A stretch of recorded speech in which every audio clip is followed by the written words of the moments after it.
of our Planning and Zoning Commission and members of our Comprehensive Plan Advisory Committee and members of the public. I am deeply grateful for you investing this time with us, because I think this is really, really important, insightful information about the city and just the reality of what we're dealing with. This analysis in particular is a big part of why the city selected Verdunity as the comprehensive plan consulting firm, because this is a level of specific review that not a lot of other, we've not heard of other planning firms that do this. And in trying to take the next step, it's really important to understand how we got in the situation that we're in. And I think as we walk through this information together, it's going to give us all some common facts and common understanding about the situation. And you'll know what I'm talking about once I stop talking and let you hear the actual presentation. She got back from a trip at 4 o'clock this morning. Yeah. It's true, my brain cells are not all there. But just hear me say how glad I am to see each of you, and that I think this is going to be time well spent. Also, if you haven't had a chance to fill out the survey, the link and the QR code were displayed a minute ago. It's not a short survey, but we do deeply need to hear from as many people in the community as possible, because nobody cares what I think. Nobody cares what Kevin thinks. No offense, Kevin. It is a broad swath of the citizens of Hillsborough whose input needs to guide where we go in the future, and so that's why we need everybody to fill out that survey. And this is the last survey that we're going to be asking people in the general community to do. There's one more for business owners, so if you own a business, you're not on the hook, but everybody else, last one, I promise, just please fill it out. Okay, that's all. Thank you so much. Here's Kevin Shepherd and Catherine and Rice from Virginia. Good evening, guys. Good to see you again. How many of you were at the last presentation that we did? Okay, so about half of you. How many of you watched that presentation online? A couple of others. Okay. So there was a lot. If you haven't seen that presentation, I would go back and watch that one, because it does kind of give a bigger or broader overview of some of the kind of how our cities have developed over time and how it's created this fiscal resource gap for cities and affordability gaps for residents. I'm going to talk specifically tonight about kind of the high-level takeaways of what we call a land use fiscal analysis. As Megan mentioned, our firm's approach, we got into this idea of fiscally based planning from kind of back in my former life at my old company, working around the country and seeing the way that different places were growing and developing, and how different development patterns were contributing to infrastructure deficits and to growing affordable housing gaps. And so what we're trying to do with Verdunity is focus on improving the fiscal health and local wealth of our cities. I always want to start this presentation with, I get folks kind of talking about us or coming at us as kind of a progressive planning firm, or smart cities and some of that stuff. And I want to hit that head on. I always want to hit that head on, and I'm more than happy to talk with anybody about it. There are some overlaps, and I might have mentioned this back at our council meeting, the very first council meeting too. There's some overlaps of things that we recommend that do overlap with some of those, what I would say, far left agendas. But I promise you guys, and I have to reiterate this through the whole process, everything that we do is improving the fiscal health of our places. So that's where we start, and there's some overlap, and it always gets into some sticky conversations about why we recommend certain things. And my promise to you, our team's promise to you, is that we will try to educate and walk you through that. And hopefully at the end of this, anybody who doesn't believe that will kind of come back and say, okay, we understand where you're coming from. And if I don't, I'd certainly like that feedback too, because that's not our intent to do some of those things. So let's talk about cultivating fiscal health and local wealth in Hillsborough. What do I mean by that? Fiscal health is the fiscal strength and health of your city. So does your city have the money money it needs to pay the bills? I'll tell you right now, you don't have to watch the rest of the presentation. The answer to that is no. Hillsborough is nowhere close to having the money that it needs to pay for its bills. And it's just going to get more expensive in the future. The second part of this is cultivating local wealth. This is how do we work, how do we work with the current residents? I'll try to move around so some of you that are behind the poles can see me certain times. And how can we work with the current residents, the current businesses of Hillsborough to grow local wealth, to kind of raise the personal wealth of residents, to raise the wealth of the local businesses? Far too often we see, especially up in North Texas or down in Central Texas, you guys are kind of right in the middle. But far too often we see cities chasing, how do we recruit new people to town? How do we recruit new developers to town? How do we recruit new residents to town? How do we recruit new businesses to town? And they forget about the people that are already here, right? So this process is how do we make Hillsborough better for those of you that are here? And usually, if we make it better for the people that are already here, you're going to attract more people here over time. But too many places get so obsessed with chasing new residents and new growth and new development that they forget to take care of what's already here, right? So number one is invest in what you've got. Invest in the people and the places and the neighborhoods and the infrastructure that are already on the ground. You're going to hear that over and over and over through this talk and through our whole process. So fiscal health for the city, how do we make the city stronger, and local wealth for the residents and businesses. If we haven't met, my name is Kevin Sheffer. I'm the founder and CEO of Virginity. That's Catherine Linares over there, our project manager, one of our lead planners. Can I, any elected officials, council, and appointed officials, planning, zoning, raise your hand for me? Okay. Thank you. CPAC members? All right, cool. It's just good to know kind of who's good.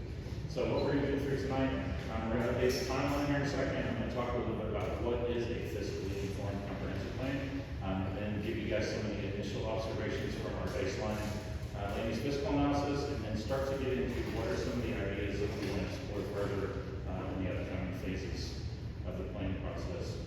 I don't expect you all to be able to read all of that, but basically we're at the very end of the first phase. Ton of data, ton of analysis, ton of mapping, baseline mapping, a ton of conversations, interviews, CPAC meetings, a whole bunch of initial assessment kind of tasks have been happening. We're about to go into phase 2, which is what we call the explore phase. And that's where we start to just explore with the community what's possible. Once you kind of know where you are, fiscally, what's on the ground, what kind of infrastructure do we have, what kind of development do we have, what kind of housing do we have. Once we know what we're working with, then we start to look at what are strategies, what are things that we can do to cultivate fiscal wealth for the city and cultivate local wealth for residents. And that's what this whole comprehensive plan is about, right?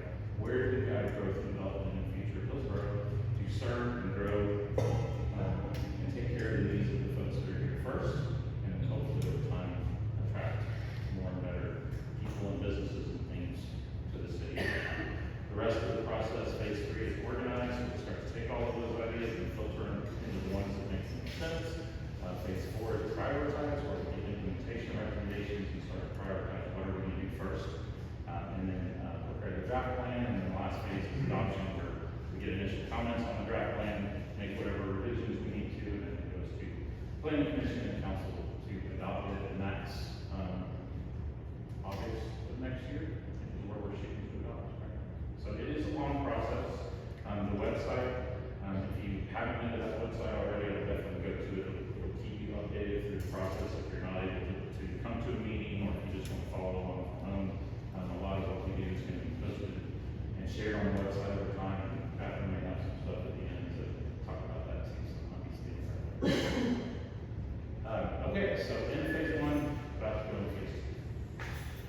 What is a comprehensive plan? This is a little bit more detailed than maybe what you have seen previously. It's a policy document that's intended to guide decisions about future growth and development in your community. A couple of big kind of highlights here. The first is looking at establishing a shared vision for the future.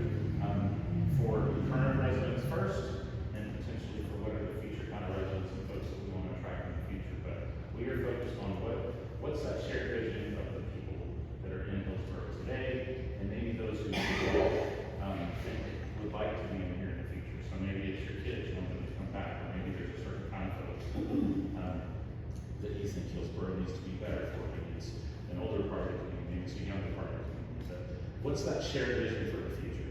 The second part of that first bullet is guiding principles. What are some guiding principles that can guide all of the decisions that we make the rest of the way in this process about growth and infrastructure and housing? And then the council and planning commission and staff will use going forward when they're evaluating income development. How can we align the work of the city around the issues that matter most to you all that are here? So vision guiding principles is the highest level of this document. The second part there is a future land use map and accompanying strategy. So this is part of the main kind of meat of the comprehensive plan is what is the future land use map? What are you going to build where in the city? Different contexts, different kinds of neighborhoods, different kind of housing, different kind of commercial development. What kind of development do you want in different parts of the city? And then what are the accompanying strategies for land use and development character, housing, neighborhoods, mobility, and a little bit more. So there's a land use map that's kind of that big overarching map for the whole city limits, and a little bit of the area outside the city limits. And what would you like to see where? And then the rest of the parts of the plan kind of build in different components to support that. And what kind of infrastructure do you need to support different development, et cetera. The third bullet down there, identifies an implementation framework and action plan. I really like having this right here in front of me. And it's big. So, implementation framework and action plan. This is what we believe is the most important part of this plan. You can see a lot of plans, and we've seen plenty of plans, and part of our approach of the fiscal approach is we want to make sure that you actually have the resources to do things, right? I was part of a lot of comp plans early on in my career that we would start a process like this, and we would come to a city and say, right out of the gate, we would say, what do you want for the future of Hillsborough, right? I think you guys have heard, some of you guys have heard me give this analogy before, but it's the car buying analogy, right? If any of you were saying, I'm about to buy a car, and I said, hey, what kind of car are you going to buy? You might say whatever, right? But if I say you're married, you have 2 kids, you live 30 minutes from work, and you make $100,000 a year, now what kind of car are you going to buy? It's a different conversation, right? So this is the same kind of process. What kind of revenue does the city have coming in? What kind of resources does the city have to actually get stuff done? And we want to make a very realistic implementation plan that focuses on those outcomes, focuses on that vision, but does it within the means that you have. And that means that there are going to be some things that y'all want to do that the city's going to have to say no to. Right? It's just like a personal budget. If you don't have the money, you don't have the money. Right? So a big part of this is being realistic about what can we do, how can we maximize the resources that your community has. Another part there is teamwork, right? Teamwork makes the dream work. So I like to say with my little guy in his basketball team. But the city can't do this by themselves.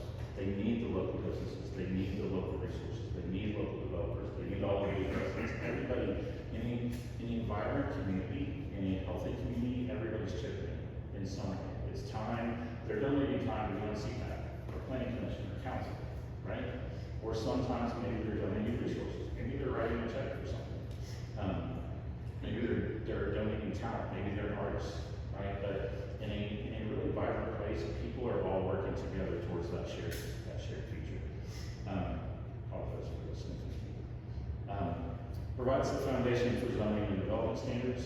So the comp plan is the vision, and it's the big policy document that has kind of the master plan pieces of where are we going to build roads, and where are parks going to go, and where different kinds of neighborhoods going to go, how far is downtown going to go out, things like that. But the zoning and development standards are where the teeth are. The zoning and development standards are really where you actually control what can get built on the ground right now today, right? So comp plan's kind of vision, get a picture of where do we want to go, how do we control that in a way that's going to kind of grow and develop and evolve the community in a direction that we're all comfortable with. But the zoning and development standards are the things that every day that Richard and your city staff are using to approve or deny development that comes in. Does that make sense? Okay. So, fiscally based comp plan, what's the difference?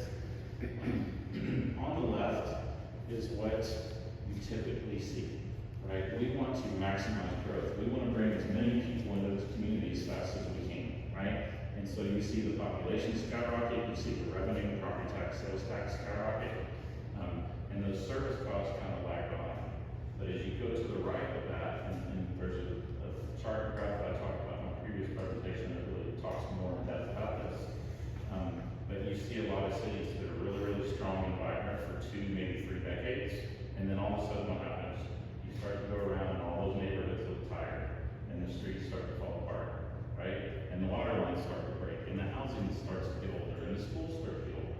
And then the people who can will move from that community to another one, right? Maybe it's the second or the third or the fourth ring up in Dallas, or the second or the third or the fourth ring in Austin. Maybe just jump it a little bit to Hillsborough, who knows, right? But that starts a real slow and then a much faster cycle of decline in cities. So if you go around this country, you see a lot of places that were really great in the 60s and 70s and 80s, and they're falling apart. In Texas, we hear a lot about people moving from both coasts to Texas, right? But there's a lot of people from the rest of it that were in great, solid, middle income type neighborhoods, and they're falling apart. And so they're just moving to Texas to just kind of maintain what they have, not to sell one house and buy 3 here. So a lot of comp plans kind of prioritize that same thing. How can we maximize the growth of the place for the next 20 years? That is not what we're doing here. We're doing the one on the right. How can Hillsborough grow in a way that keeps revenue above the cost? Right? Well, first off, we got to reverse it because you're already upside down. Your costs are above your revenues. So we got to catch you up, and then we got to be more resilient and smart going forward. Does that make sense? So that's, in a nutshell, that's what our approach is about. How can we use the resources and the people today to flip it, and then hopefully grow in a more responsible, resilient, sustainable way. I don't like seeing a lot of places that say we're fiscally responsible or we're fiscally sustainable, and then doing crap on the left, right? So my job, our role is we're always going to look that mirror and see what is the most fiscally responsible decision to do, and it's not always going to be the pretty, dreamy, big home run kind of project. So, options to close the resource gap. I presented this last time too. A couple of options here, right? First one is the city could come to all of you and say, we want to raise the taxes. The way we're going to flip that, the way we're going to catch up on our services, is we're going to come charge you guys double the tax rate. Raise your hand if you would like that. Okay, let's check. There might be one crazy person. Second one is, okay, if we don't have the revenue, how do we reduce our services? How do we align our services with the money that we have coming in? So, example, this is extreme, but it's happening more and more. There are places, South Dakota is one I can think of off the top of my head. They're letting roads go back to gravel. They can't maintain them all. They don't have the money to overlay, put back concrete. They're letting some of their roads go back to gravel. Right? How do we reduce our services to live within our means? That's not always the best option either. So the third one, and where the opportunity is how can we develop in a more productive and sustainable manner? How can we use the growth that we have to kind of boost revenues and kind of work together with being more efficient with our costs or our city resources to kind of close those gaps? So that too is what we're going to try to do. Is how can we develop in a more productive manner? What does that mean? So that's what we're going to get into. Financial sustainability is a common language. When we talk about lot sizes, or we talk about density, or we talk about the width of our roads, a lot of these things can be connected back to what does it generate in revenue to the city, and what does it cost to serve, and ultimately what does that mean for the cost for the taxpayers. To be a truly financially sustainable place, the city of Hillsborough needs to balance your development and your services with what residents are willing and able to pay for, not just now, but in the future. Right? When you're in growth mode, developers are putting this stuff in.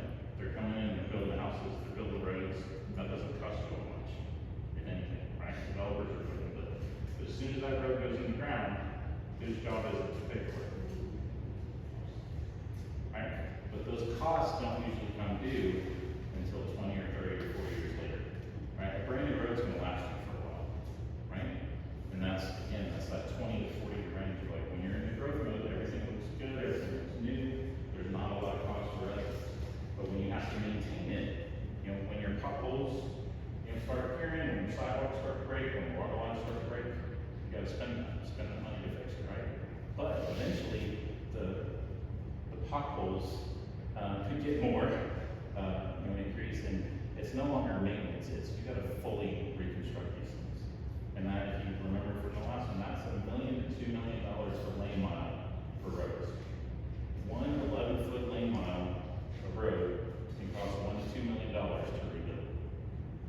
And you're gonna see your number here in a minute. We've done the numbers on if you had to rebuild all the roads in Hillsborough today, what would it cost? It's a lot. It's a lot. Right? So how do we line up the services that you all expect the city's gonna provide with what you all are willing and able to pay for now and in the future?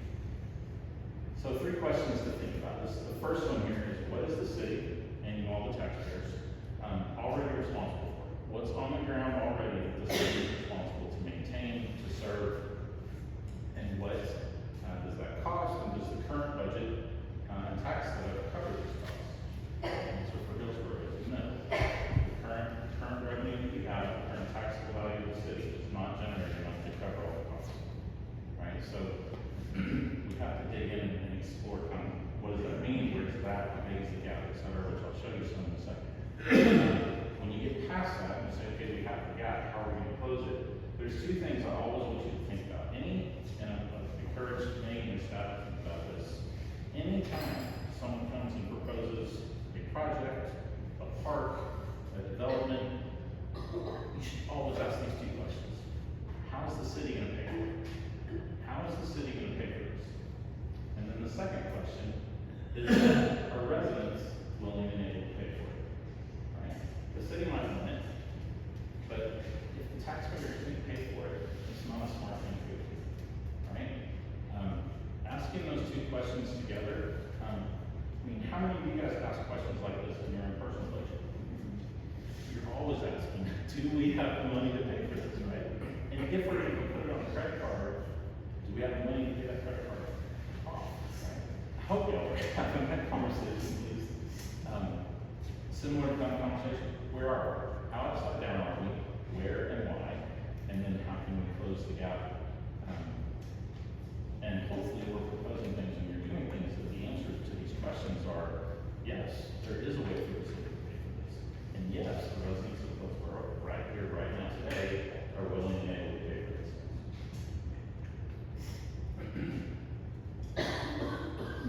So, creating a fiscally informed visioning plan.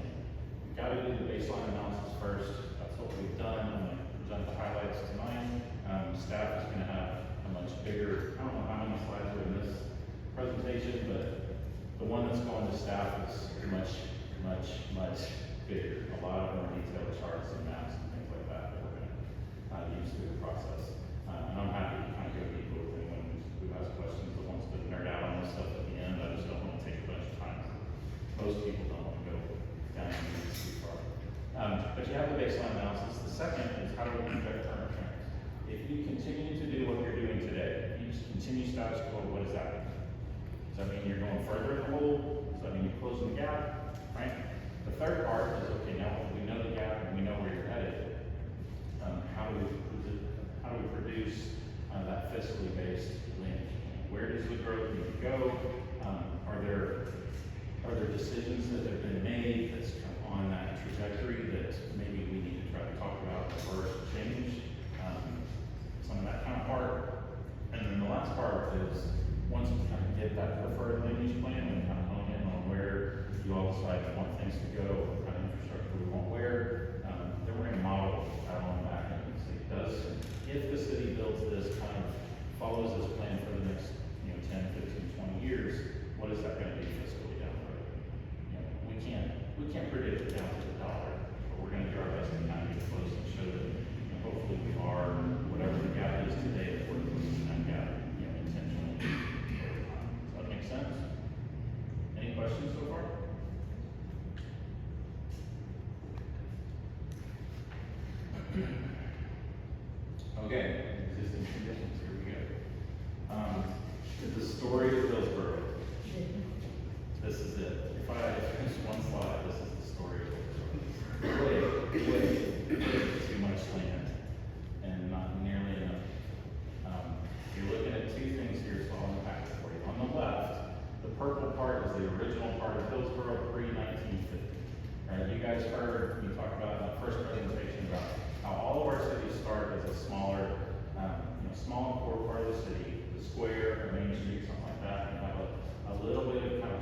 additional development and neighborhoods around it. And that's kind of how cities work for a while. That's how Hillsborough was. But then you start to expand out. We start to grow and annex more land and take on more land. As you look at that area that Hillsborough has expanded out, which it's one of the most bizarre land footprints I think we've ever seen. Sorry, I mean, that big triangular donut in the middle is something. But you can see the annexation kind of in different areas, how the city has added additional land over time. What happens when you do that, when you go out like that, you're taking on, when you grow out like that, what is the city doing? They're building more roads, more water, more sewer, more parks, more drainage, etc., right? So the city, fire stations, maybe water towers eventually. If you do more of that, that's more stuff. And that stuff costs money, right? But what we've also done, and this is not unique to Hillsborough, this is in most places. There's a few places that are different, but by and large, a lot of our American communities, at least suburban and ones that are going through growth today, they have this old compact pattern that's much more smaller lot, more compact, kind of where we're sitting today. And then they go out all of this land and they build it a little bit lower density. So bigger lots, more spread out. So two things happen. You're building over a big area, you're adding more stuff, adding more costs, and you're lowering the density that you pay for it. So the cost per household in Hillsborough is going up. Does that make sense? And it goes up a ton when you start thinking about what is it going to cost to rebuild all of those streets in that area, right? Another part of this I'm going to get to in a slide here in a second is what's actually built on all of that land, right? So let's go to the right side of this. This is the population. Hillsborough in 1950 was 8,300 people. Hillsborough in 2021 was 8,300 people. You actually lost population and then came back, right? The light green line in the bottom right chart shows population. You went down and now you're kind of coming back up. The density, so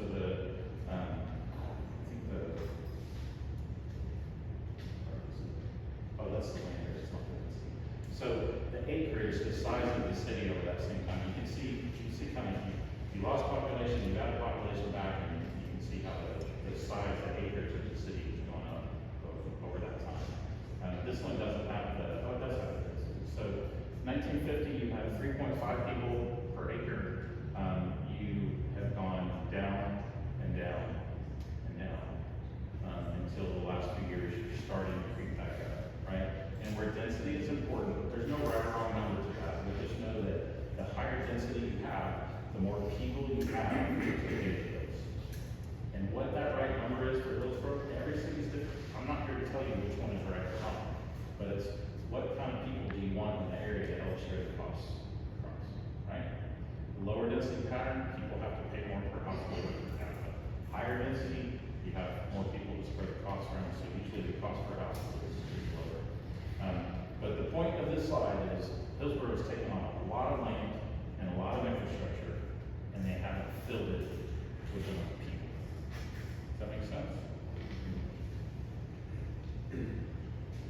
Okay, so what does that really mean? Infrastructure expansion. Pre-1950, you had 39 miles of road. Post-1950, you built another 27 miles, or centerline miles, so 66 centerline miles of road. And you kind of go through the rest of sewer, water, etc. Here's what I want you to see. So you've had, in that time, pre-1950 to today, you've added 670 people, an 8% increase. Look at the bottom left. 30 miles, 30 centerline miles of additional streets, 4,500 acres of additional land, a 60% increase in infrastructure, a 3x increase in acreage for 670 people. And I think a lot to do with it is that it went from the rail yard to 81 to 35, spreading from west to east, and then obviously all that traffic went to the highway, so businesses slowly started going that way. Yeah, obviously, you have the two highways there, there's a reason for that triangle there, there's a reason that the city wanted to go get that land, along those highways, the part, again, kind of down to the south, and way down there, you grab that stuff, and there's just, I don't wanna overemphasize efficiency, because I think there's a quality of life component here, and if all you did was say, we're gonna build the most efficient and fiscally productive pattern, you would end up with New York City is. Those boroughs not New York City. I was wondering. Okay, so look at that box in the middle. 200 feet of infrastructure has been added for each Hillsborough resident since 1950.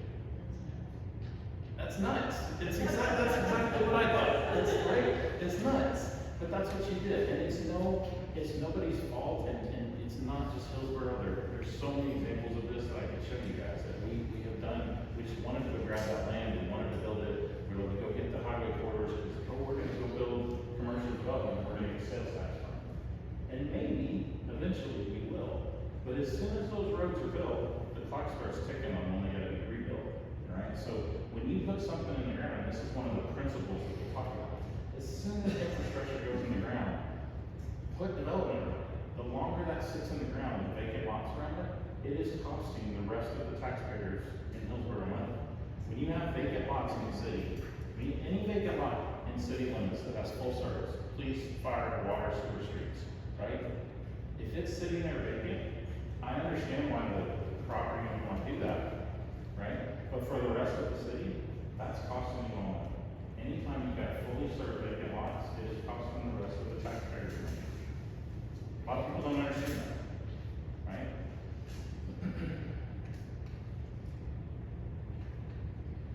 Okay, another way to look at it.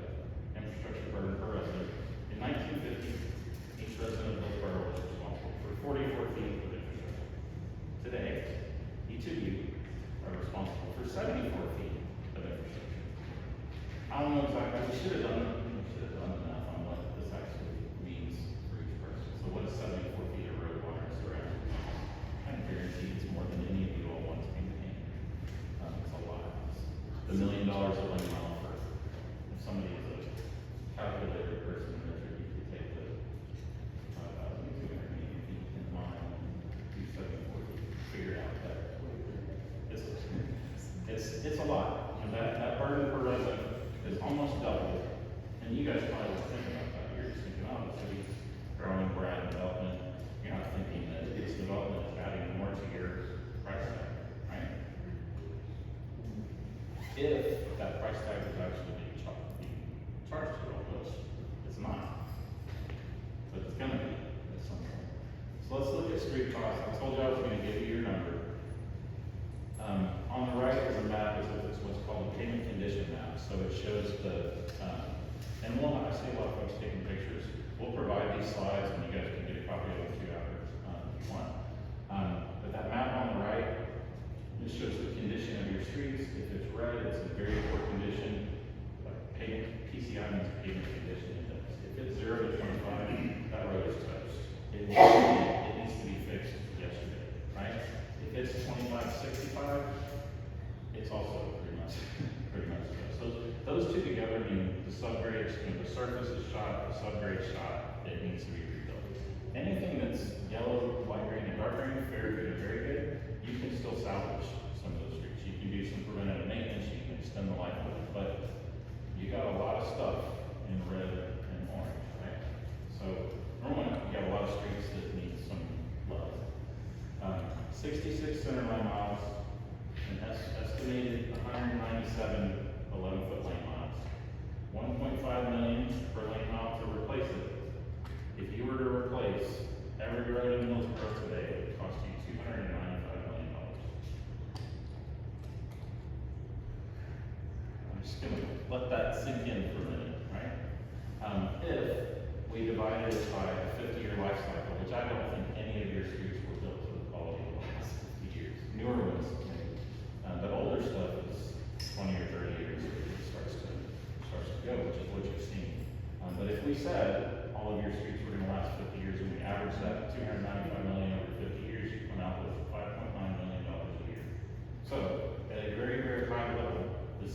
to be saving or spending almost $6 million a year on roads. Maybe you have any idea what you're spending on roads? You can just say not that much. Yeah, not that much. Street department budget, maybe $500,000. The what's total property tax revenue now, like 7 million? Yeah, I mean, to spend this amount of money per year, we would have to basically abolish the entire rest of the city. I mean, while some of y'all may be thinking that sounds pretty good,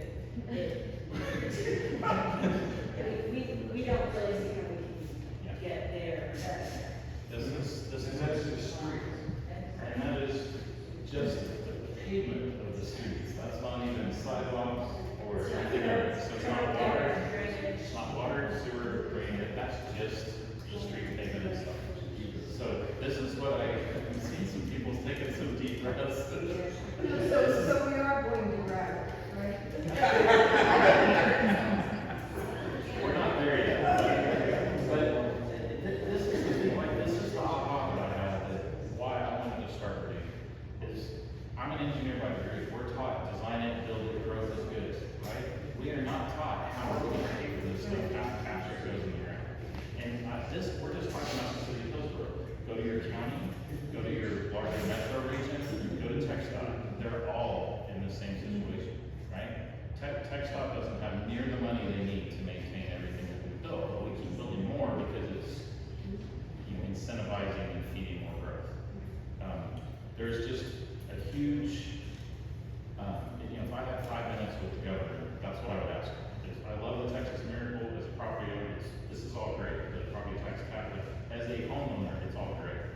But I see this fiscal train wreck coming to Texas, and I don't know if it's going to be the money or the water that's going to cause it first. We might run out of water. I don't know, but it might be because we don't have the money. We think we can use a little more reservoirs, but I'm getting off track a little bit. But you get my point, right? To rebuild stuff after the growth phase is really, really expensive, and cities across our whole country have not been saving the way our city accounting works. We quantify or we classify all of these roads are on the city books as assets. I would argue they're liabilities, right? So you can say when it's built, it's an asset because it's going to support development and bring new folks to town. But when you flip the books and say you've got to pay $5.5 million a year, it becomes a liability, right? So there's efforts at the national level to kind of reframe some of our fiscal policy in our local government to do more of this, but at the city level, the county level, the state level, and the federal level, we have way overbuilt. Way overbuilt. And we keep building more in a lot of places. So that's just a huge red flag that I want y'all to think about. When we think about how we want this to go forward, how are you going to build in a way that is going to be fiscally sustainable so that you're a truly lasting place? I've asked the question before, how do you want to build, or how long do you want your city to last? Everybody says for forever. Well, then why are we building them to be great for 40 or 50 years in the tank? Because we have, if you're like in the planning field, you hear this phrase, disposable suburbs. We are building them all over this country. And we're starting to see it in Texas. If you look at first ring cities around Dallas or Austin or Houston, they're absolutely falling apart. Right? But the kind of good news is Hillsborough could benefit from that. So people fleeing other places to come here because you have a lot of room for growth, and if you grow in the right way, you can close this gap. And I say right way, that's for y'all to decide what it looks like. But you have an opportunity to grow in a way that can help you close these gaps. But if you don't know what they are, you can't close them. Right? So part of this process is like we want to increase the conversation in the community about how far behind you are, so that you understand the struggles of your city staff are up against them. And they do budgeting, and they hear all the things that we need money for, and they only have a little bit. This is the kind of pinch that they're feeling. Okay, fix the worst first. We also take that payment condition data, and we show you on a 30-year, I think we did this 10-year period, right? So we take that 50 years and we say the worst streets have to be done in the first decade, the second group of streets has to be done in the second decade, and off we go from there. You can see, look at how much you have in those first two categories that you really need the money to fix right now. Right? Some cities, newer growth cities, you'll see a little bit of orange and a little bit of yellow in that first 10 years, and then you see most of their roads are newer, so they're 30 or 40 years out, so they have time to plan for those costs coming. You guys, I mean, it's kind of here, right? So what do we do about that? Budget snapshot, and maybe just kind of getting into this a little bit. This shows on the left is your general fund revenue. This is something we'll unpack more. But about 40% of your general fund revenue comes from property tax. That's pretty solid. Right? We actually see some places that are lower, like 30 to 20%. It's kind of hard to think about in some ways because we don't want to pay as much in property tax, right? But the more of your city's budget that comes from property tax, the more resilient it is. Property tax is predictable. It's not, it doesn't go up and down on sales tax does. It doesn't depend on development coming in, on development fee revenue. So your percentage of property tax is actually pretty solid. I'd love to see you get to like 50%. And how we get there, I'll talk about in a second. Your sales tax is pretty strong. What's interesting is your money from the license and permits category, so the fee you get from development is really, really small. And in growing communities, that amount is bigger. It could be 20, 30, 40% of your revenue. The thing with development money is it's one time money. They come, they pay the permit fees, right? They pay the impact fees. That's one time money, and then whatever's built on the needs to generate property and sales tax to replace that development revenue in future years. Does that make sense? You guys don't have much of that, and it's because you don't have impact fees. It's a big part of it. So you need to be capturing more from the developers when they're coming in, especially ones that are developing stuff that requires more infrastructure. Right? If it's infill on vacant lots and you're using existing infrastructure, that's what you want. So you want to make that easier and more cost effective to do. But if the developer wants to come in and build a whole bunch of new infrastructure that you all have to take care of later, they should be paying more for that. Is some of that because when somebody wants to come in, you might give them bonuses, in other words, we want you here, so we're not gonna charge you as much? Is that what happens? It could be. I mean, that's some of it. And some of this is carrot stick kind of thing. Where, and this we will get into later on, is where do you dangle the carrots and the incentives for where do you want development to happen? And where do you make it harder and more expensive for them to develop, right? So your total, I think the total pot, the total revenue that your city's working with is not nearly big enough for the area you're serving. Population-wise, it could be about right if you were a much smaller, geographically smaller city. But you're a very spread out place with low density and that low budget. So on the right-hand side, that shows the expense side. It's a little more complicated. It just shows your general fund expenses for the last few years. But what I want you to look at there is just the trend that the general fund, that middle green bar, the highest one, that's the general fund per household. So on average, your general fund cost, general fund expenses per household are trending up. So it goes back to kind of what I was saying earlier. You're adding services, you're spreading things out, you don't have enough households, so the cost per household is going up because your city's trying really hard to provide all the services that you all want / demand / need. And so there's tension there, right? There's acknowledgement that there's a lot of stuff that you all want from the city that they want to provide for you. They have limited resources to do it, and at the same time, the cost for each household is going up. Which category for revenue if you are manufacturing businesses fall into? So not Walmart's of the world, but manufacturing businesses. Roofing company, concrete company. So businesses do both. Businesses pay property tax, and they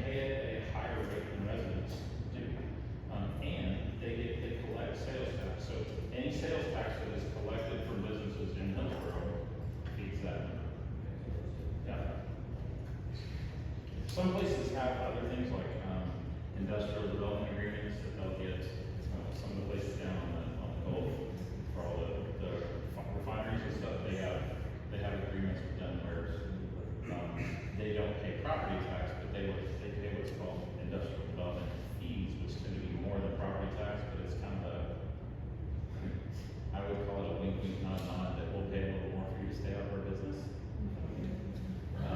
And I grew up down there, so I'm pretty familiar with a lot of the refinery stuff down there, but for you all, it's basically, it's property tax, sales tax, and a little bit of development fee revenue. You'll see franchise taxes, so, when new stuff goes in, so AT&T or, any of the phone cable companies, they pay fees to the city to put their stuff in. Something that we see too in some older communities, especially in other states, you start to see what are called fees, fines, and forfeitures. I call it 3 Fs. You see that going up. They start writing on tickets. They start charging higher court fees and fines to kind of boost that revenue because they're so desperate for revenue. And what does that do? That just hurts the residents even more, right? So it's just interesting. You have these little slivers of revenue from other places. The bulk of your money comes from property tax and sales tax, and so we want to grow both of those. Right? On the property tax side, how do we grow that in a way that doesn't overburden you all, right? I mean, you could raise the tax rate and you could double that amount next year if you all were willing and able to pay that. Not, I don't think. So how do we grow that revenue in a different way? So this gets into the development pattern. What you build on the ground and how spread out or how compact you build it has a direct impact on the assessed value of that land, on the taxable value of that land. And so the more dense you build, the more revenue, more tax revenue, more property tax revenue can be generated from that development without having to change the tax rate. Okay, so think a block of street, everything's exactly the same. Road, water, sewer, it's all there. The lot is exactly the same. A one-story house is going to be worth something. A two-story house on that same lot is going to be worth more, right? So the assessed value of that two-story house is higher, and so then it generates more tax revenue to the city without having to change the tax rate. Now, the person in the two-story house is going to pay a little bit more because they're in a more expensive house, but it's not the tax rate. It's, it's aligned with, we're in this home, we can afford it, and so, the more vertical you go, the more stories you build for downtown. If you just went to 2-story and 3-story buildings in downtown Hillsborough, all of those numbers I just showed you probably go away. You do not have to crazy densify your city to make it be financially sustainable. You just have to have a little bit of density in the right places. Does that make sense? It's a really, really important. You don't have to do density everywhere, but you have to do some. If all you do is spread out one-story stuff, you're going to be in a hole for a long, long time unless you want homes in Hillsborough to pay $1 million. Right? So back to productivity. Some is what you build. Once it's developed, how productive is it? The bigger issue in Hillsborough right now is you have a ton of vacant land. 49% of the city limits is undeveloped. Half of your city limits does not have buildings on it. You said it's nuts earlier, right? It's nuts. But that's where you are.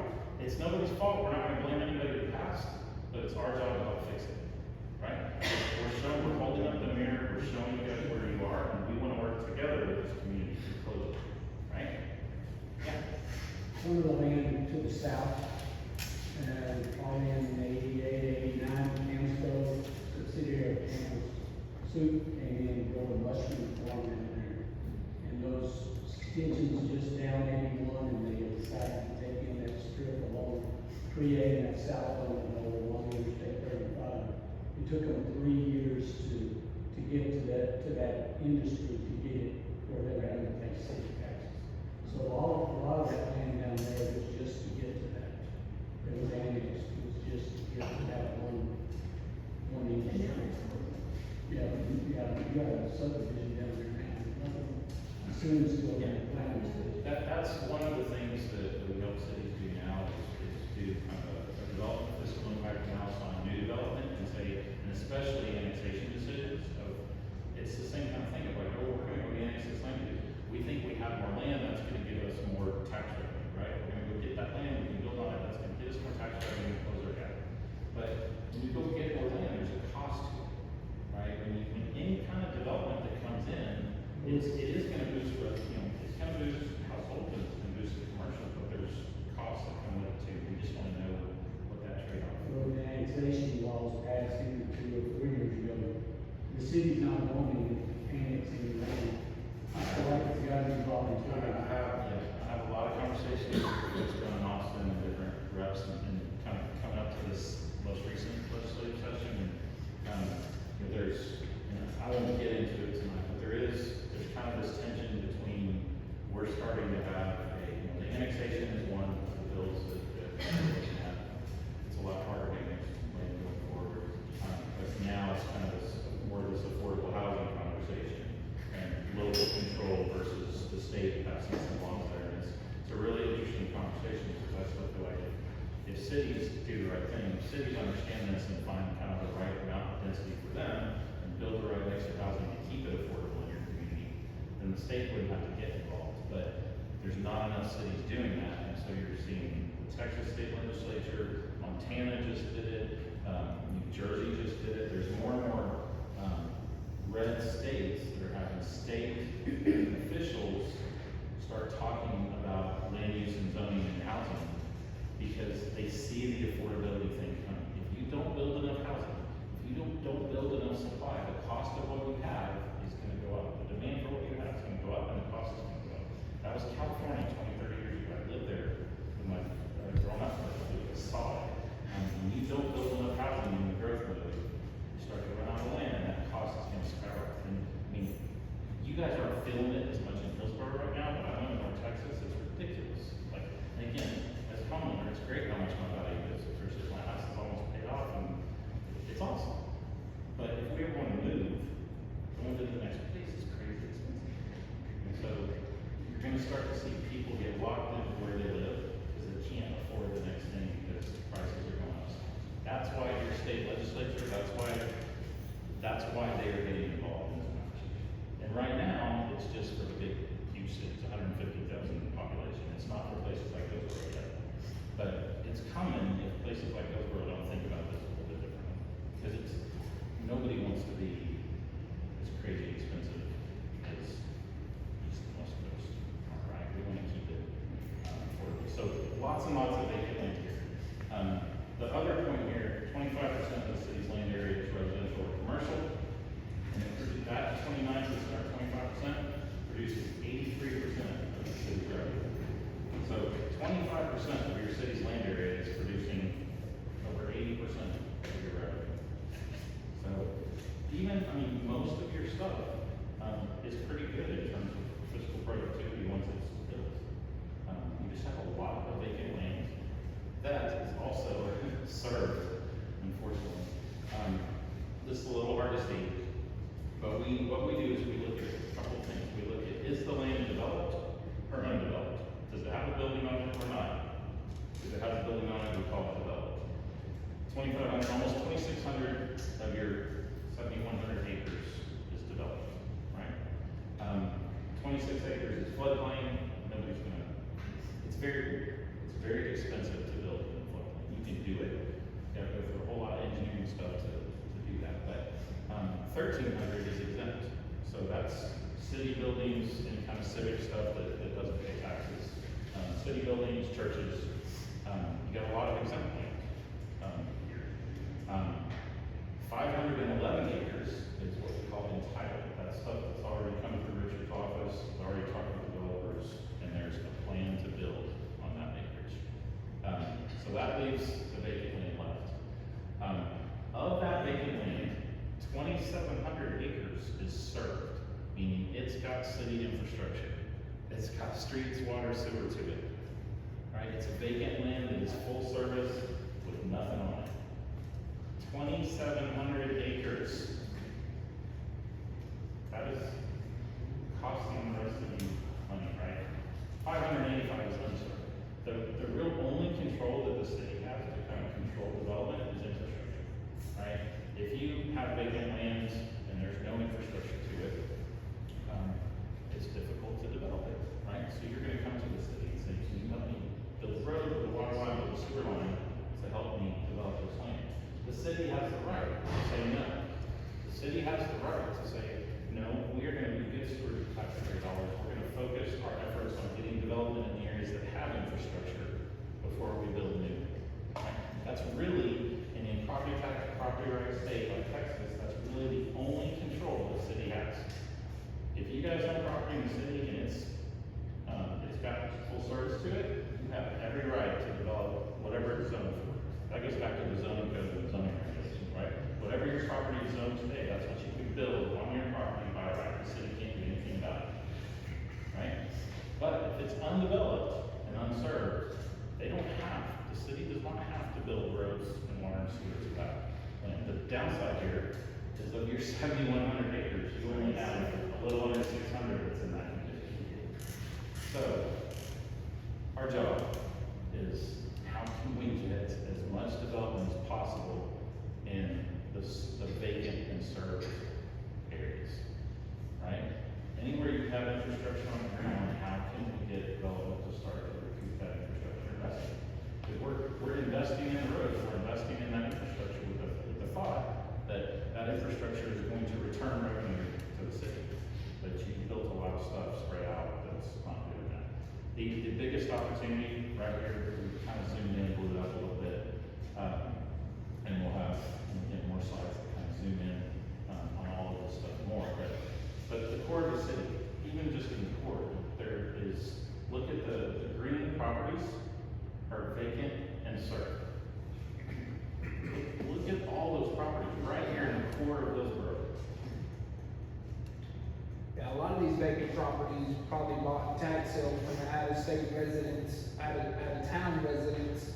If you go look at a lot of them that are vacant, most of them are owned by people that are not state. And see, and that becomes, when we get later in the plan, we talk about barriers to success.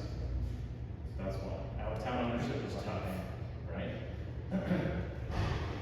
I'm trying to be very blunt with this process, right? You're way overbuilt, you're way upside down, your downtown is way up your valley. I don't know exactly what, it's kind of this weird kind of clear happening there. I don't know what street this is on, but basically what you're looking at is, if you were to look at that middle block, from the top of the screen down, that's what you're looking at on the right side. And so just on this one block, you have 5 properties that are very similar in size. That one on the left has an assessed value of $217,000. 2 properties over has an assessed value of $73,000. So how is that one on the end getting $217,000 and the one in the middle is the third of the value? Right? There's opportunities here to put a little love into existing places. Maybe it's adding a second story, maybe it's just cleaning up the facade, I don't know. But what if, just in your downtown, you could get everything to be, let's not even say 217. What if you could get everything to be just 131,000? Right? Just how do you invest in existing places to get that assessed value up? That's the return on investment, right? How can you invest a little bit of taxpayer dollar, or from, maybe it's the private side, maybe it's the owner. How can you work together to invest a little bit in that property that's gonna bump that assessed value a little bit? That has, shouldn't have a whole lot of city money involved. And you're making small incremental improvements to improve the value of some of these buildings, as opposed to building brand new stuff. So, in addition to putting buildings on vacant lots, you can also work in certain areas and say, what can we do to start to elevate the value of some of what we've already built? So Right? what's the incentive to that $73,000 long time there? Land property owner, what's his incentive to invest in his property to make it work more? When he's perfectly happy. That's a great question. That's a great question. Some of, a very valid one, I think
So it's different for every person and every property, but you'll be surprised, you'll find some people that, hey, if I do it, and if the people on each side of me want to do it, I'll do something too.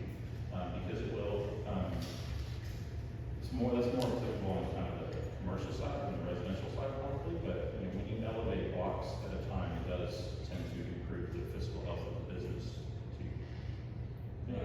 Maybe that's a question. It makes it, well, to speak to this, it makes a difference whether whether the building belongs to an investor who's been renting it to a tenant versus someone who may own and occupy that building. It's a different set of rewards.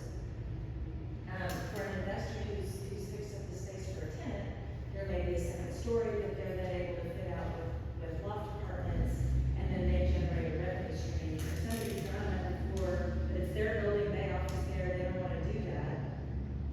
I think there are some cases where you go, this building may just not be a candidate because of the way that it's owned and occupied. Yeah, owner occupants are always best. You can find people that own the building or in the building. But, we always kind of put it out there and just, kind of say, we like to ask through the process at different times, like who has time, talent, or treasure that they want to invest in the city. You'd be surprised, we're not gonna ask that tonight, we'll ask it at some point. We might ask it in the search, I don't know. We're gonna ask it at some point, but it's always surprising, to see who raises their hands and who has ideas. Cities don't do a good enough job of just going out and, promoting and asking, and making it just communicating clearly like ways to reinvest in your city, right? Most people want to reinvest, most people want to invest in the place that they're living in and want to stay in. They just don't know how, they don't know where to invest, they don't know if it'll be reciprocated or appreciated.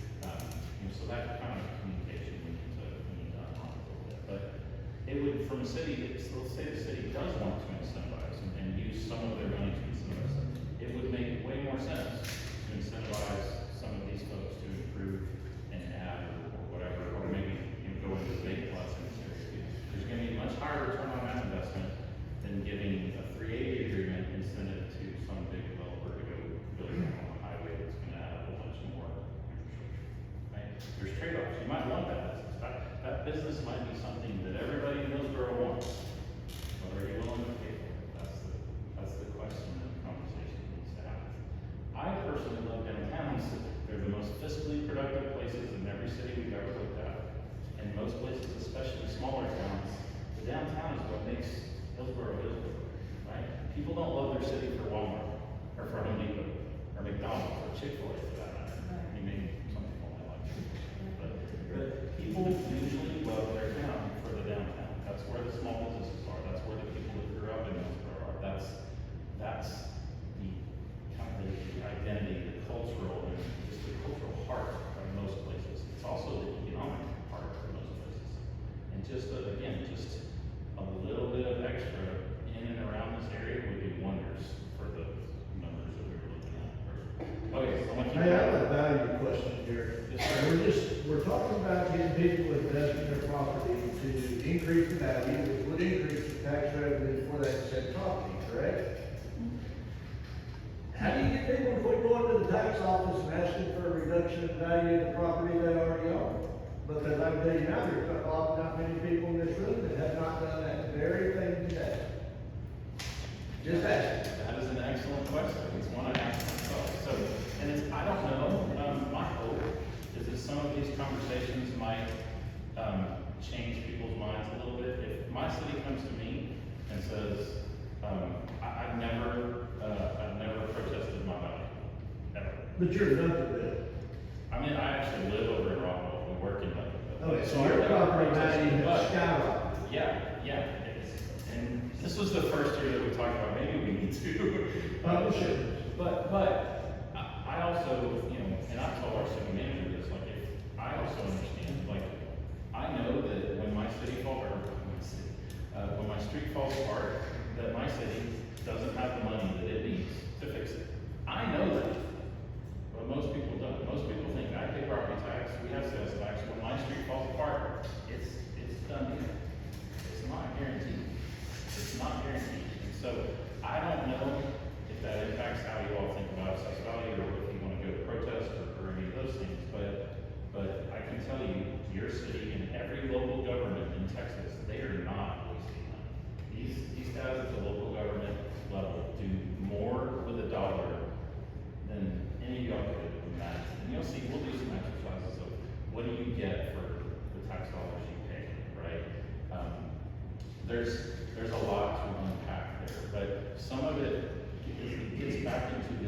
mindset of the disposable suburbs, right? I gave that analogy in the first talk too. We've been getting a Cadillac and paying for the Yugos. At some point, we gotta reconcile that. We, as residents, have to pay a little bit more for what we're demanding from our cities. And we really have to think about what is a want, what is a need, and then what is really a need. Because we're a little unreasonable with what we ask for our cities for what we're paying, right? So more, but again, if we get more productive development, it doesn't, you know, that pressure, it's on everybody, it's not on, you know, one or two developers. I just have another question about the population. So you showed us the graph from, you really haven't grown at all here in Hillsborough. How are we going to, so all this is great, I mean, we're seeing half the buildings here in downtown, like that. We're not going to get the residents, but is it happening to all, that's the building they will come? That hasn't happened. So do you have a part of your plan, how people are going to come out? Over the last 5-10 years, we've seen all the numbers go suddenly way up. Yeah, you just showed us. So I'm asking a real No, question. it is trending, yeah, and on Street Press, it is trending up, like with the title stuff and the permits that are being pulled, it is, the last year, it is starting to hockey stick a little bit, so it is growing up. I think before you even get to that, I think there's some really interesting conversations to happen here about, right sizing the city. I want to be really careful with it and kind of put some context to this. You're one of maybe the first place that we've ever looked at that I think reducing the size of your city is the first thing that we should be talking about. If you want to go to like Memphis, Tennessee is a place way bigger than Hillsborough, I get it. Memphis 3.0 was a comp plan that they did a few years ago, and they were broke, absolutely broke, stuff falling apart everywhere. Their city made a decision to reduce the size of their city limits so that they could improve the services for a smaller area. Very hard conversations, no doubt, but it was a fiscally responsible decision, right? And there's things when you de-annex, there's other conversations that have to happen, because your county will tell you they don't have the money to fix all this stuff either. So it's interesting conversations, but I think it's how can we shrink a little bit of what's there, and then how can we cultivate the wealth of the folks that are here a little bit, focus on some targeted areas to really kind of make them stronger and be those attractions, and then there's some demographic drivers in the state that you are going to see more people starting to come to Hillsborough, because Austin is freaking expensive. Dallas and Waco are getting expensive. So, and more people, it's kind of a soup of demographics, COVID and remote working, a whole lot of stuff happening that there's a lot of people, old and young, that are looking for a smaller town, just a nice little quaint downtown where they can know people and have a good life and not have all of the crazy stuff. So there is an opportunity for Hillsborough if we think about some of these different kind of approaches and strategies, but you absolutely, no matter what you decide to do, you've got to get downtown right. You've got to make downtown the vibrant part of the community. And if it's a young kid that wants to come here and he or she is remote working for some company in New York City, but they want to just live in Hillsborough and have a nice little coffee shop and do work outside on the shelf of snow and all, there are opportunities like that. But so we got to figure out what that is, and then the city's going to come behind it with marketing strategies and talk about what is the kind of place that Hillsborough is and what people. I think too, a building and marketing strategy around we are intentionally working to be a financially responsible and sustainable city. That is going to attract and retain more and more people in the next 2 decades in Texas. Because I'd love to see on 20 years when a lot of these places start falling apart. I'm going to be saying I told you so, I told you so, I told you so. Well, thanks for addressing it, but I do think the population growth that you showed is the fact that we see so much in business, it is a, we need to talk about. Appreciate that, yeah. Owning What is good? owning businesses downtown like I do and living downtown, even shopping local, supporting your downtown, the businesses that are here, then we wouldn't have so many empty buildings. There are people who've come, who've set up their store, who have moved out now to live somewhere else. So if you supported downtown, restaurants, the things that we have going on now, my stores, then you'll see people will say, wow, they're successful. Let's open a store here and we'll be successful too. And it will go that direction. That's a great point. Both of you are really good points of ways that the community can work together to start to tackle this, right? You just have another data point of like, oh, am I gonna drive a little bit over and go spend money somewhere else when I could just go here? And so supporting local, put your money where your mouth is. If you love Hillsborough, if you wanna keep staying in Hillsborough, we've gotta focus, we gotta all work together to strengthen the fiscal health and resilience of Hillsborough. Somebody got a hand up. Yes, sir. The population figure you're using, is that from the official number in the 2020 census? Yeah, the 2021 is. Well, you know that's trash. Megan and I have had a lot of conversations about that. Yeah. So we're reconciling it. Farmer City employee, we put the numbers, Megan put the numbers together based on water meters. Yeah. 2,000 people above that at least. Yeah, Richard's got some really good records on what's been built and permitted, so that's some of the conversation we're going through now. What were the numbers that the water development board used? But there's no, Hillsborough's not the only place. The 2020 numbers were low in a lot of places. So, okay, let's kind of keep pushing. We're almost done. I'm not going to spend a lot of time on these, but so this just walks you through maps. So this is assessed value per acre. So for every property in the city, you take the assessed value that's on the 2024 certified tax rolls, we divide it by the size of the property, and you get an assessed value per acre, right? This doesn't always take into account the size of the parcel as much, right? Assessed value, you're on the highway or whatever. I'm sorry, we did it per acre. So if I back up and you just look at the assessed value of each property, you're gonna see some bigger properties that are on the highway have a real high assessed value.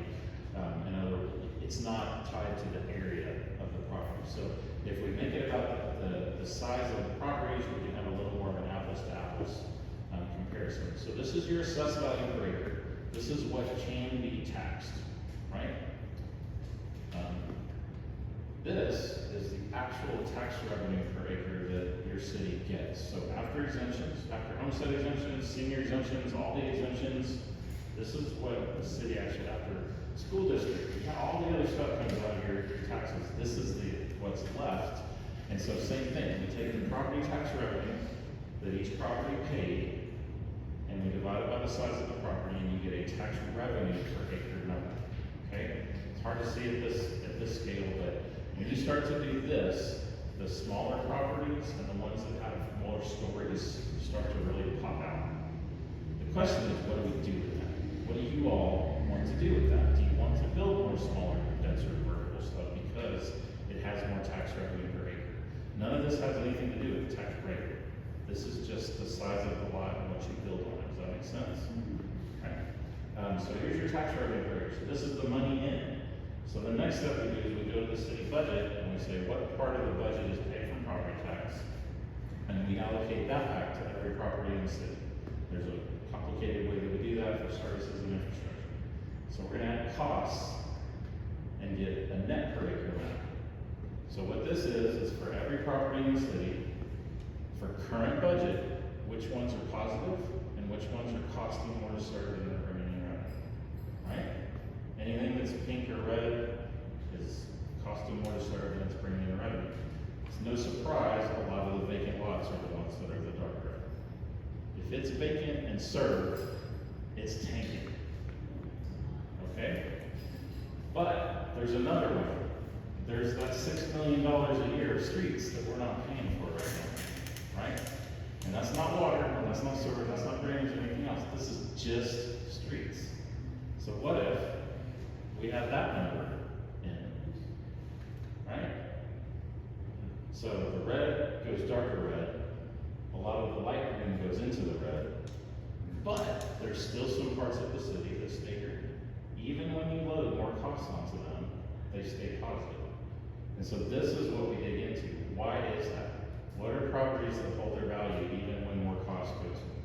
And what do we do with that information, right? There are way more slides that slice and dice this by lot size and zoning district and all kinds of stuff that we're gonna get more into, but this is the big thing that I want to show you, is this is how your city looks in current budget. This is what you have today.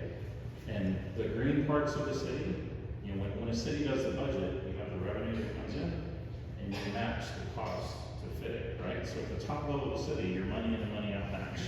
But when you drill down to parcel level, certain parts of your city are paying bills, and certain parts of the city are not.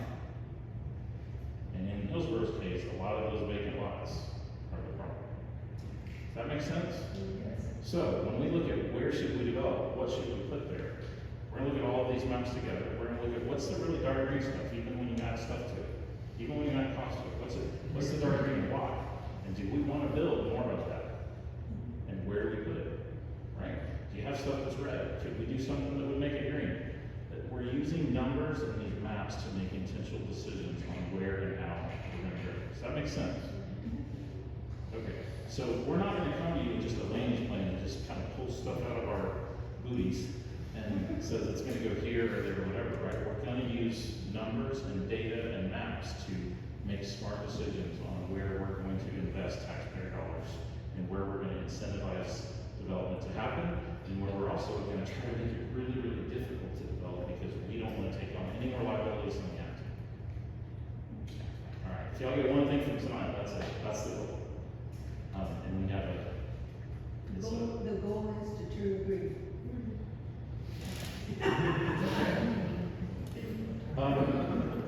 I don't want to stay on this too long because this starts to get a little too down the weeds, but I'd like to point it out. The smaller lots, and this is residential and commercial, smaller lots in every city we've ever done this for have the highest revenue per acre to the city and are almost always the most affordable. So if you want to get back to providing more affordable housing for young professionals coming out of school and can't afford a more expensive house, smaller house, we're basically going back to, if you really want everything in the states to start to pencil out, I have another slide from the place that shows that in 1980, the average square foot of a single family home was like 1,500 square feet. Today, it's over 2,400 square feet. For whatever reason, we decided we just got to build big. Everything's got to be big, but we can't afford it, right? So we've got to find some ways to build small again and realize, importantly, small does not have to mean poor quality. Small does not have to mean poor quality. You can do a small home, a tiny home, a small single-family home, a duplex, and you can do it well. And we will show examples through the process and in the planning where this has been done. You also, I think it's important to have the whole spectrum of housing types and price points. If you want to keep, you want to keep 3 or 4 generations of a family in Hillsboro. When you're mid-40s and 2 kids, you have a need for a bigger house. I think we do. But if the kids are gone and you want to downsize, where does that group of the population go? If you're a single mom, where do you go? If you're a teacher, housing for teachers is huge in Texas right now. Our teachers, we want our teachers in our community for quality of life and good schools. They cannot afford to live in most of our communities until they get married and have somebody else help them out. That stinks, right? So it is not, you have to, everybody, we always think about what's the housing I have and that I want. But think about the other people who are what they need and what they want, and how can we provide all of that in the right places so that you can keep 3 or 4 generations of it here over time, with a family in Hillsboro over time at a cost they can afford. So building small, really, really powerful if you want to add revenue to the city and have affordable stuff. The other side of this is your higher end stuff, your bigger homes, your bigger lots, the values are not where they need to be. Right? So we also have to try to get some of your higher end stuff, we've got to get those values up more. Because some of your red in that last map was also larger lot stuff. The larger lot that has more infrastructure spread out and is producing the revenue needs to cover it. Okay. Your downtown is the most fiscally productive part of your city. It's true for everywhere we go. Multifamily. Yours is interesting. In most places, multifamily apartment stuff generates a ton of property tax revenue to your city. There's a lot of pushback on apartments. And some will say they bring a lot of people and they bring a lot of cost. Not always. Sometimes yes, but not always. It's all about how you design them, where you put them. I'd love to ask, raise your hand if you've ever lived in an apartment. Okay, most of you. So why do we think that apartments are so bad? Right? There's good ones, not so good ones, right? But that, whoever owns that multifamily building, whoever owns that apartment building is paying a lot in property taxes to your city. They're paying way more of their share per person than any of you in a single family home. A lot of people don't understand that. So, yes, they add some costs sometimes, right? But they also pay bills. So, in your case, Does it go back into the economy as a single family homeowner, like a single apartment, does it put as much back into the economy? Usually it's more lower socioeconomic families, and they don't put as much money back into the community. good question. Not always true, sometimes yes. I will give you the example of, right, when I came out of school, right, I was known as single engineer. I guarantee I spent way more money in my city than any single family did. I didn't cook. We're not gonna ask for it, just. Right? So that's a really complicated, and I understand what you're saying. But you can also take a similar kind of place and build it, or some kind of building and build it in the right place, and all of a sudden it's called urban living, and the rents are $2,500, right? And so I've seen people pay more in rent than people are paying for single family homes. So, and especially it's really interesting the way just demographic dynamics are changing. And you have some people that have been in a single family home, and now they do want to downsize and they don't want to go to old folks home yet. So townhomes and urban living kind of stuff like that is becoming more of an option. And I think too, for Hillsborough, I'm not saying a bunch of apartments really make a lot of sense. I'm just pointing out they do pay good money. In Hillsborough, I think the way you get at the multi-family thing or non-single family is duplexes and maybe triplexes, cottage courts, live-work buildings. There's a lot of missing middle housing is the main technical term. There's a lot of stuff that you'll see in the Northeast and over here, like other kinds of housing that we just haven't had a lot. You actually have some of it here in Hillsborough, but different kinds of housing. It's finding that out of what do the residents of Hillsborough want, what do you need, and figuring out again kind of where it goes. Last few slides, and then we'll have some questions. And top 10 locations. Most of these are in your downtown. There's a few other ones outside. About half commercial, well, most of the commercial actually. So a couple of takeaways, recommendations. So this is common. These are common things that we see in most of the places that we look at. Almost every city that we looked at has a significant resource gap when we factor what they need to rebuild infrastructure. Streets takes the form of property taxes usually is where most of that gap gets made up, or maybe you do a street fee that's a portion of your sales tax. But streets are usually paid by property and sales tax. Water and sewer are paid for from the enterprise fund, so that's your utility bill, right? But the same thing is happening on water and sewer that's happening on streets. You build water and sewer, you can't take care of it. When was the last time your water rates went up? Last year. Yeah, and they went up a little bit before that too, right? So I'm gonna defend your city here. The same concept's happening, right? There's a gap. They need money to fix and maintain your water and sewer system. Those rates are what pay for it. So it's that tension of how you close the gap. Those are everywhere, not just here, but when we look at cities, a large percentage of the parcels are not generating enough property tax revenue to cover the costs that it's going to require to start them over time. Not all growth, this is really important. Not all growth and development is good for a city. It's okay to say no to some development.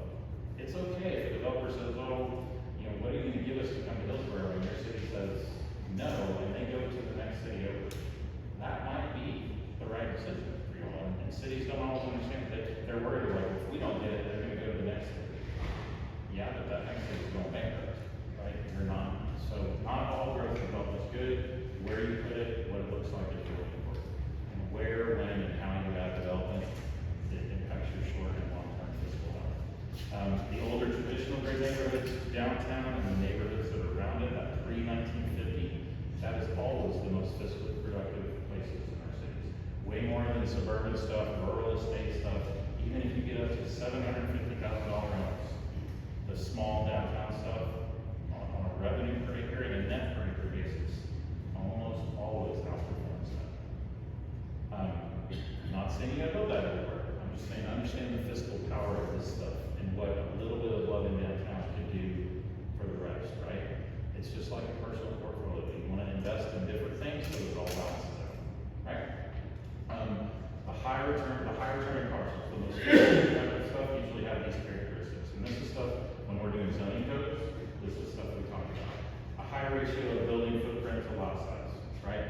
If you have a piece of property, the more building you put on it, the more assessed value it's gonna have. Yes, that means it might have smaller yards. It might have less parking. The more building you put on a lot, the higher the assessed value is gonna be. There's trade-offs here. We need parking. We need yards, right? Just understand that trade-off. Multi-story, the more vertically you go, the more value you're gonna get. That one's easy to understand. Narrow lot frontage.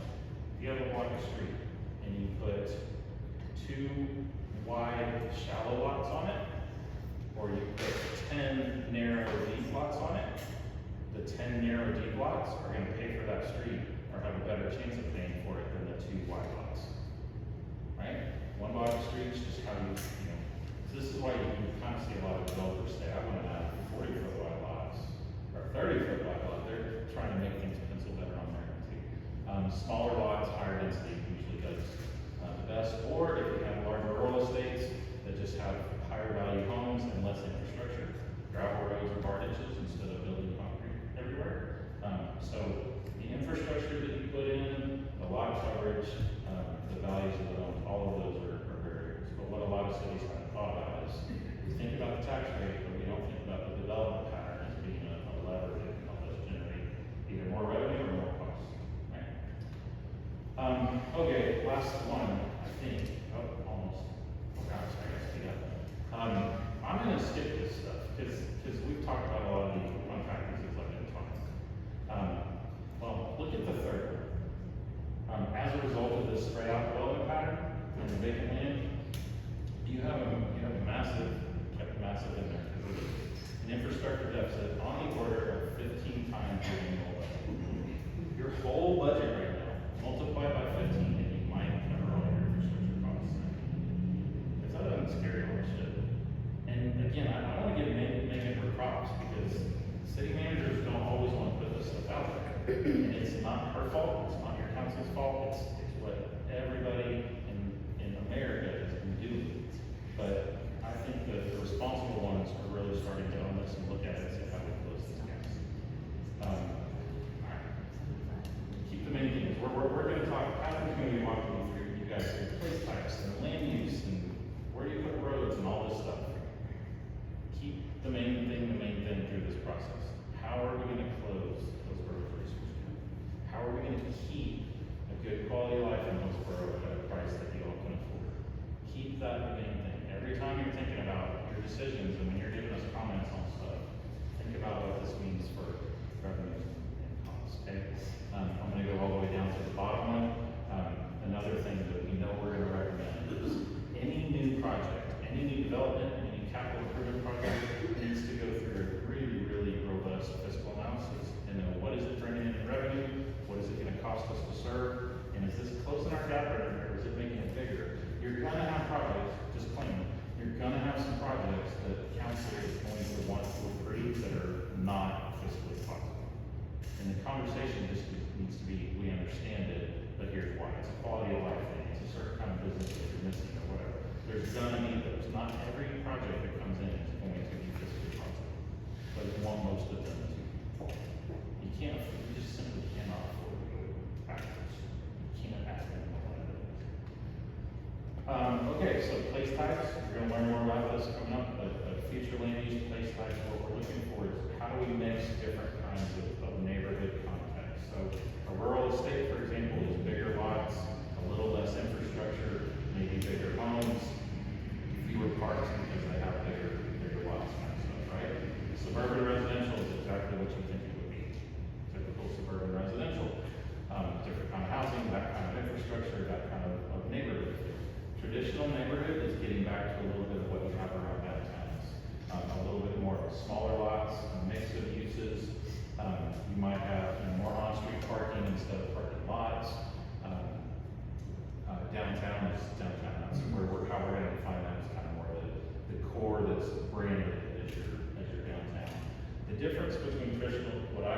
my personal definition between traditional neighborhood and downtown. Traditional neighborhood leans more residential with a little bit of commercial mixed in. So like a neighborhood coffee shop or an attorney's office or something like that. But it's mostly residential with a little bit of commercial mixed in. Downtown is gonna have higher commercial with maybe a little bit of residential mixed in. So it might be commercial on the first floor and residential up above, or commercial in the front and residential behind it, or something like that. So similar in character. When you walk around, you can't really tell when you go from downtown into the neighborhood around it, but there's downtown that's business focused, and then there's traditional neighborhoods, right? And then regional commercial, that is what it is, that's your big box, auto-centric kind of commercial stuff. And there may be more, you may use these exact ones, you may define them to have something different, but the idea is across the whole city, build a spectrum of stuff with different shapes and sizes and scales and price points, again, for that 3 to 4 generations of a family today and in the future.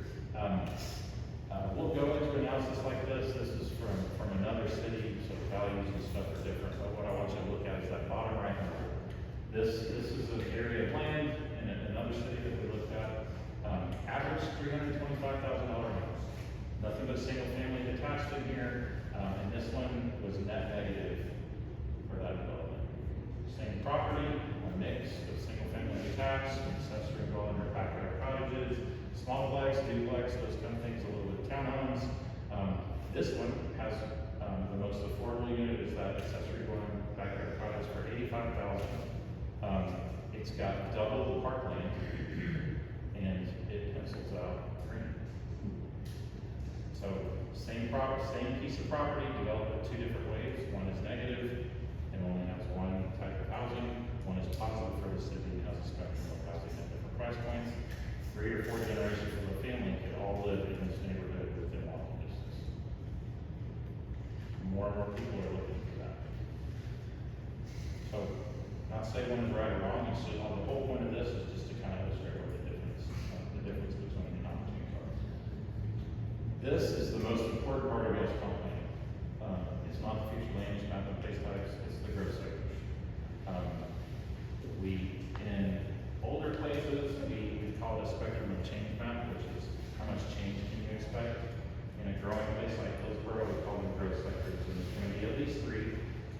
One is infill and enhance. We want infill development, we want to focus development into this area because it's maximizing our infrastructure and filling in vacant lots. So incentives here, we want to make it as easy as possible to build and enhance these areas, right? The middle, control growth. This is areas where you have infrastructure or you've entitled and development is already coming, and so it's managing the timing of it. It's again trying to focus more development into this area and doing that fiscal analysis of making sure whatever's happening is financially productive and strong. And then that red one is really important. That's the restricted growth. That are what are the parts of the city that don't have infrastructure and you don't want to build it anytime soon. This is a really hard one for cities to get around and really get across the finish line from a policy standpoint. But you have plenty of room for the right there. My population is big enough. But you have plenty of room to put the people that are in Hillsborough and coming to Hillsborough. You don't need to build another foot of pipe. You've entitled something, you're gonna have to put some. So I want to make sure I account for that. But as much as you can, limit your stuff. There will be tangles. There's gonna be times that you're gonna want to break that rule. But what we're trying to do is create that kind of transparency of when a city does something, that goes against this goal of closing the gap, that you all are gonna understand it, and they can communicate it clearly. Here's why. We know this one isn't the best fiscal decision, but here's the reason we're doing it. Or it might be something that some of you might be against, and they're gonna say, we're doing this for the fiscal reasons, right? It's back to that common language of fiscal health, financial sustainability. I believe every council meeting, every planning commission meeting, every single agenda item should be tied to this resource gap conversation. In some way on the agenda, on the documents, every single one should be telling you all the residents that we're closing the gap or we're making it a little bigger with this project. How many of y'all, if y'all saw something like that on council agendas and planning commission agendas, would one? That's it? Okay. We're shaking heads. Okay, we got a few.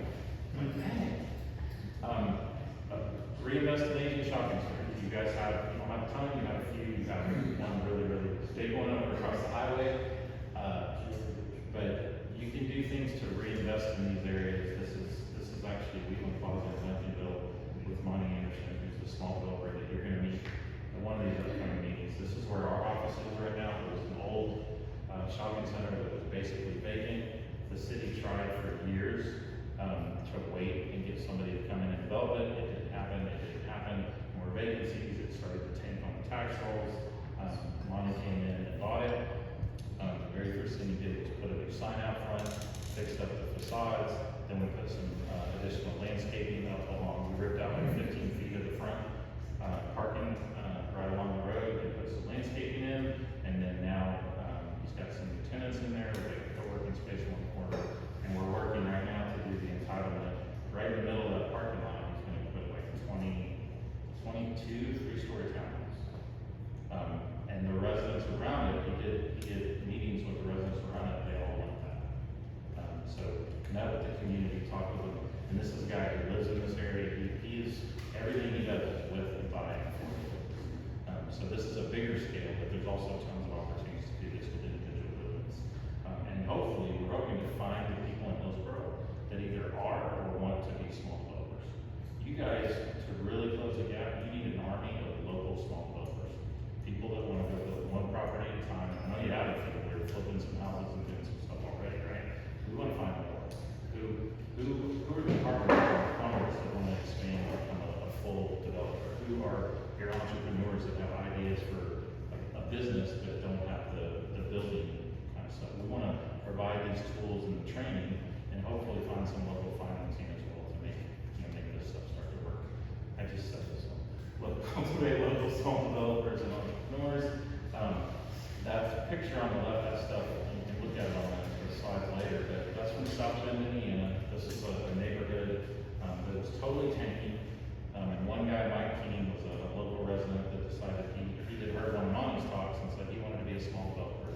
He started with one building, and now they've done like 3 or 4 different blocks in this neighborhood that he and a group of people are now starting to be part of it. And that the slide with the green on it, this I can't read. I think this whole area was on the tax rolls for something like I think it was like 68 million or 68,000 or yeah. So it had an assessed value of like $68,000 total in this neighborhood.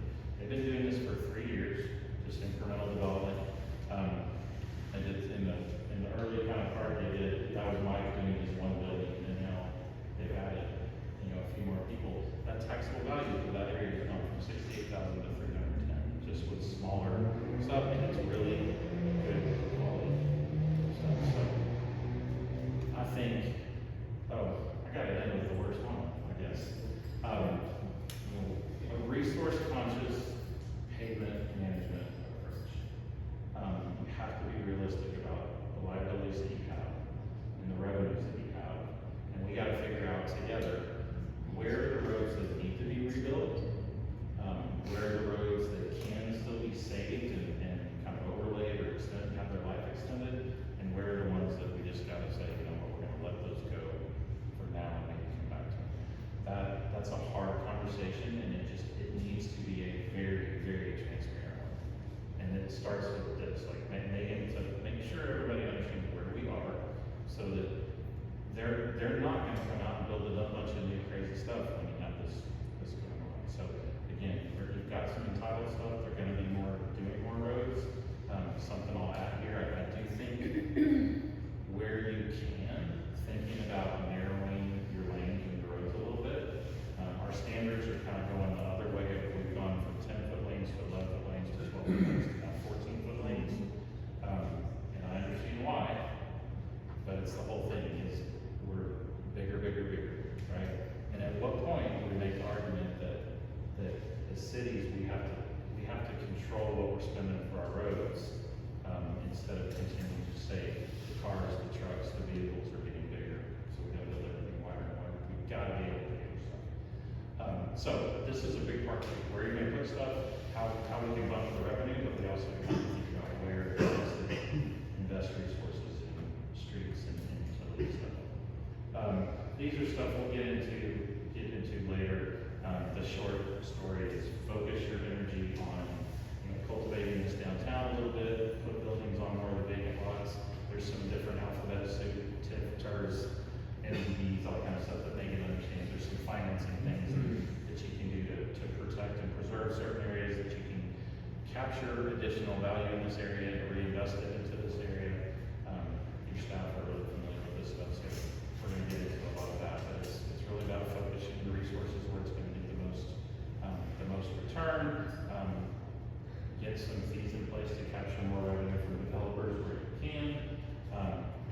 And I really think that was the last one that I had. Okay, so Catherine's coming up here in a second, but before she comes up and talks about the website and next steps, any questions? Yes, sir. Many slides ago, we said the values in 19 were 300 million, and they were really constant today. But according to Fiscal District, No, I said the population, I didn't say the values. okay, there was a slide at 300 million up there, and we have 360. It was way back. Oh, okay. The city, the total value was 1.36 billion, and they taxed on 840 million.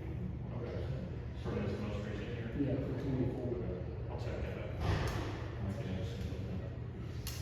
Any other questions? You have spoken a ton about downtown and residential, but you hadn't said anything about the great work that Megan and council has done along 35. There's a Buc-ee's here, there's a roofing company here, John Clanville is here. They're tearing down the mall as she said they would. So what is our plan for that? Because that looks like a huge revenue maker with what I believe I can quote the last guy that's in this room, said there's 75,000 customers pass through Hillsborough each day. Yep. So is our plan including that? Yes, sir. Yeah. There's a reason that the city went and annexed both of those corridors, right? It's an opportunity Absolutely. for that stuff. So this is there's a whole spectrum. Just the reason I focus so much on this is that's the easy part of these plans. A lot of people get kind of excited about what's the regional commercial and the highway commercial and what we're gonna get there. I do think, it's interesting, we've never done it, but Buc-ee's is not a good example because it generates so much sales tax. But Right. some of those big boxes, they do consume a lot of land and a lot of infrastructure. Right. And the assumption is, oh, they bring a bunch of sales tax. It's not always enough to pay for how much land they're taking up either. I think the interesting part about the highway commercial stuff to me is there's some market data that's kind of saying more, there's places that are downsizing and people are looking for more local stuff and more place and experience-based, retail kind of stuff. Right. But, and that, there is an opportunity for a lot of that in downtown and other parts of Hillsborough, but you guys have an interstate. You guys have an interstate running through here that is a different group of people that, we have to take advantage of. I would say the one thing we gotta be careful of is you don't wanna sabotage your downtown by building too much on the interstate. No, I agree. Yeah, If I would look at two examples for you, you're probably familiar with both of them in your line of work, and I would say that one of those examples is McKinney, Texas, and the other one would be Granbury. And I would say that the main thoroughfares through town is what funded the redevelopment of their downtown. Is that a pretty good I'm assessment? not familiar with the details of Granbury, although I've been there, but you're exactly right from McKinney. Yeah. Well, they had 377, and they had 281, and four, And they 75, had, and they had Great Lake, as we did as well, right down the street from us. So I'm just, downtown, I believe if we have other ways of that revenue to support revitalizing downtown by generating revenue from somewhere else. And then take that money and invest it into our downtown area, which is exactly what I think our council and manager would do with it. So, Yeah, great question. okay. Anything else?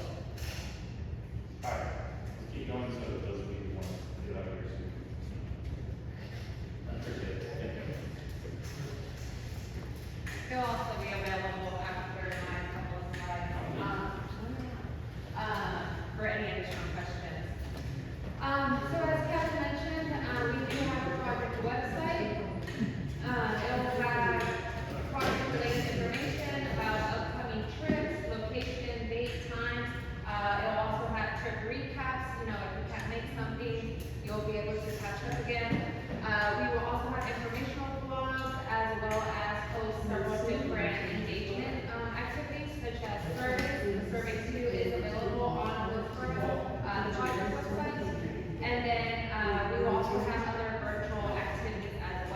please check in to the website to keep informed, and then of course, city staff will also be posting it readily for you all as a reminder.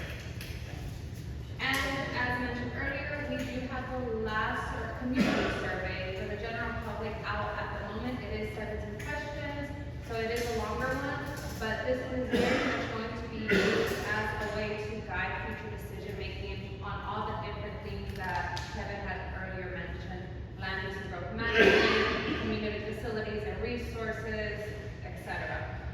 If you have already taken the survey, thank you very much. I appreciate it. If you have not, you have until the end of Thursday, July 3rd to take it. Please give it to everyone and anyone that lives in Hillsborough. This includes, your young teenagers, because if you want them to live here, they should have a voice in planning, for their city, as well as, everyone else. And I would also like to remind y'all of what Kevin said as well. When you take this survey, think about yourself, but also think about the other residents and future residents of Hillsborough and what you want, that future to look like for them as well. These are some other engagement opportunities that we'll be having. As I said, the survey 2 is currently out. We'll have a local business survey that will just be for obviously local businesses, but at the same time, and I forgot to put this on here, we will have a mapping activity that will be for the general public during July as well. And then we will see you all again in August for our next trip, where we'll dive into, the different place types. Some of you, I hope all of you, will get to meet Monty and have some other conversations. And then our third trip is scheduled for October, and then our fourth trip scheduled in February of next year. So as much as it feels like it's a long process, it will go by very quickly. And thank you all for coming. We really appreciate y'all. We know this is not easy material to grasp, but the fact that you all are here just shows how invested we are in Hillsborough, and we are looking forward to continue working with y'all to make a plan that you can utilize and execute. Thank you so much.